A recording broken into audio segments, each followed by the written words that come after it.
Hey guys, and welcome back to my channel. So, kung wala pa nakasubscribe sa akong channel, please to subscribe for more videos. So, na guitar and ukulele tutorials, na ako'y math tutorials, o na po ko'y DIY projects and repairs.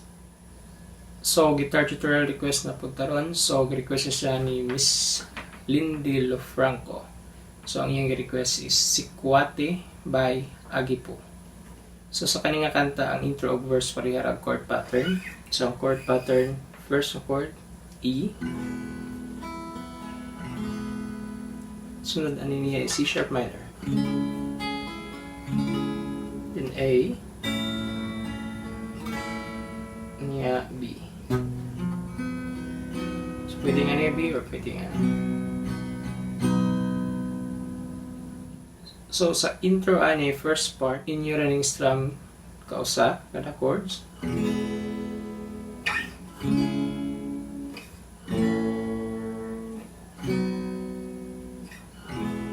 Balik ka daw hani, balikot.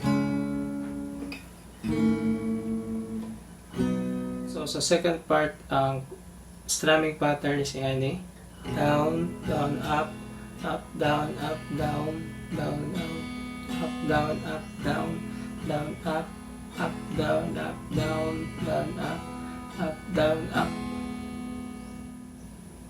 Pali yan eh. Down, down, up, down, up, down, down, up, down, up, down, down, up, down, up, down, down, up, down, up.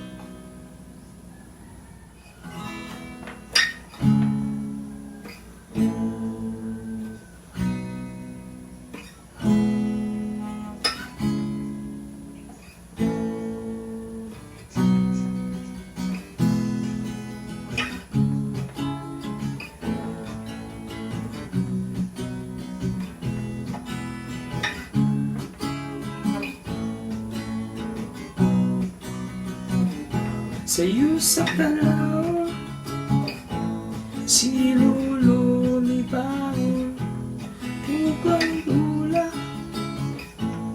kahit siya magpatimpa, Sikwate ang iyong, kailan may kuloy lupon, di yan init na, nangod pangit sa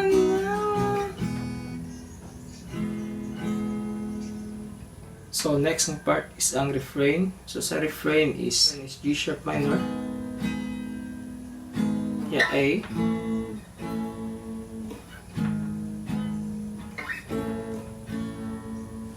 Then, so that is F sharp minor.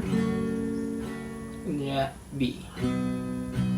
Then, so that siya sa chorus. So, sa chorus is the same regard ng chord pattern sa verse. Na umulpang sa ilaw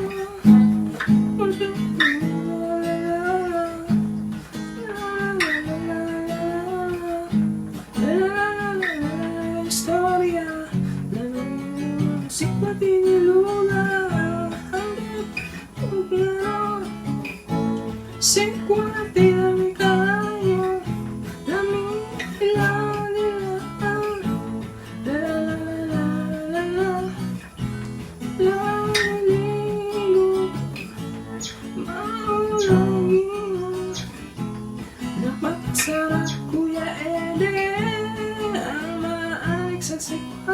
Intro.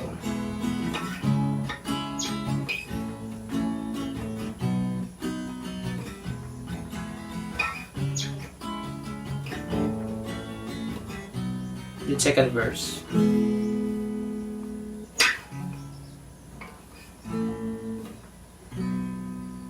Now, sa refrain is diba G sharp minor anya A. So, para di mo maglusot, pwede rin yung diri gamitan. G sharp minor, gamit na mag-ipit nga A. Parang doon lang kayo siya.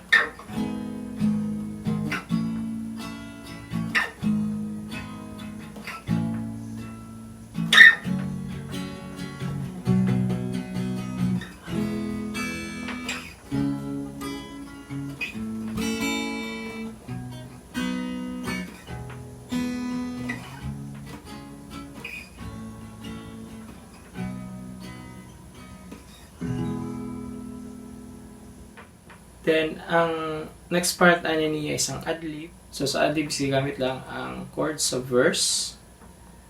Unya, sundan dayon sa chord sa refrain. Then, ang pinakalas na part na niya is mabalik na siya sa chorus.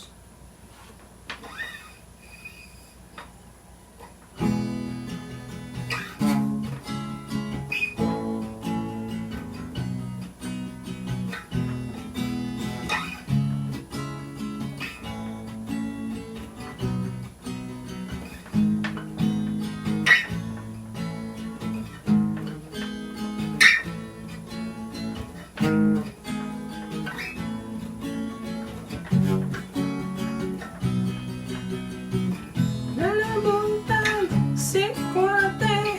Last part is chorus.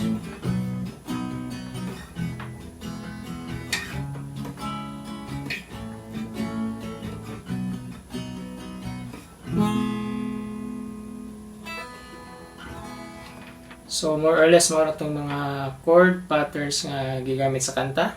So mao to ang kantang Sikwate by Agipo. So thank you for watching and see you next time.